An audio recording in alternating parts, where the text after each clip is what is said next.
वहीं संघ की शाखाओं और स्वयं सेवियों को सुबह सुबह यूनिफॉर्म पहनकर प्रार्थना करते और कसरत करते हुए और लाठी का प्रशिक्षण लेते हुए आपने कई बार देखा होगा।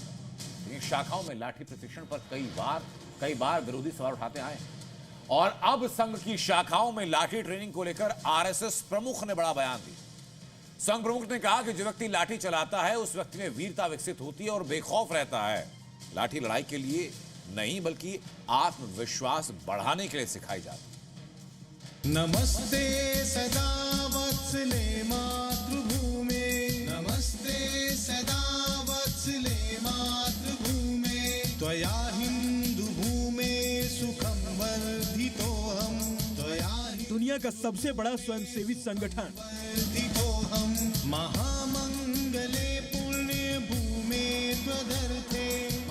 नमस्ते सदा वत्सले मातृभूमि के प्रार्थना के ध्येय के साथ समाज सेवा के लिए तत्पर संघ के लाखों स्वयंसेवी नमस्ते नमस्ते वतद्वेषिकायो, नमस्ते नमस्ते। परंपरा, प्रतिष्ठा और अनुशासन के साथ भारत माता की सेवा के लिए तत्पर आरएसएस यानी राष्ट्रीय स्वयं सेवक संघ। लेकिन आरएसएस का विरोध और स्वयं सेवकों की ट्रेनिंग को लेकर विरोधी सालों से आरोप प्रत्यारोप का खेल खेलते रहे हैं। सवाल उठाते रहे हैं कि आखिर स्वयं सेवकों को लाठी जैसे हथियार के साथ परीक्षण की क्या जरूरत है। राष्ट्रीय स्वयंसेवक संघ की लाठी पर उठे विवादों को लेकर अब संघ प्रमुख मोहन भागवत ने विरोधियों को सीधा जवाब दिया है। राष्ट्रीय स्वयंसेवक संघ के प्रमुख मोहन भागवत शुक्रवार को मध्य प्रदेश के इंदौर में स्वर सत्कम कार्यक्रम में हिस्सा लेने पहुंचे थे। इस दौरान मोहन भागवत ने स्वयंसेवकों को संबोधित किया और बताया कि लाठी चलाना क्यों सीखना जरूरी है। संघ प्रमुख ने कहा कि आरएसएस की लाठी ना तो प्रदर्शन के लिए है और ना ही किसी से झगड़ा करने के लिए। स्वयंसेवक लाठी इसलिए सीखते हैं क्योंकि लाठी से वीरता का एहसास होता है। लाठी हम इसके लिए नहीं सीखते, लाठी इसलिए सीखते हैं कि लाठी चला सकने वाले मनुष्य को वीरवृत्ति प्राप्त होती है, वो डरता नहीं है।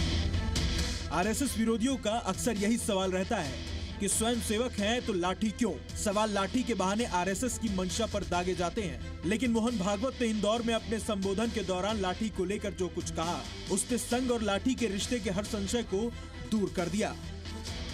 सीख गए तो दोनों प्रसंग आ गए तो काम में आती है, प्रदर्शन में भी आती है, निदर्शन में भी आती है।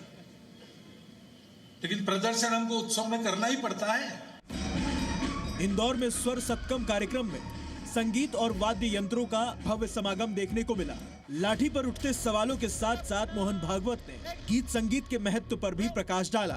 संघ प्रमुख ने कहा है कि बाकी दुनिया में जो संगीत है वो चित्त वृत्तियों को उत्तेजित करता है, चित्त वृत्तियों को शांत करता है। भारतीय संगीत और पारंपरिक वादन इंसान को अनुशासन, संस्कार और सद्भाव सिखाता है। एक एक स्वर जैसा होना चाहिए वैसा ही लगना चाहिए,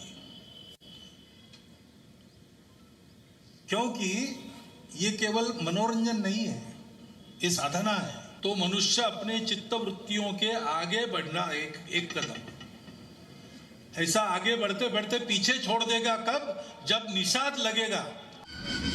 इस साल संघ की स्थापना को 100 साल पूरे हो रहे हैं और इस 100 सालों में संघ ने न जाने कितने मोर्चों पर खुद को सर्वश्रेष्ठ साबित किया है।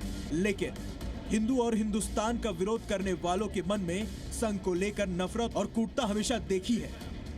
इंदौर के मंच से संघ प्रमुख ने लाठी को लेकर जो बातें कही उसने विरोधियों के साथ साथ आम जनमानस के मन में भी उठने वाले सवालों को भी निश्चित ही शांत कर दिया है। इंदौर से कुलदीप नागेश्वर पवार के साथ ब्यूरो रिपोर्ट, जी मीडिया।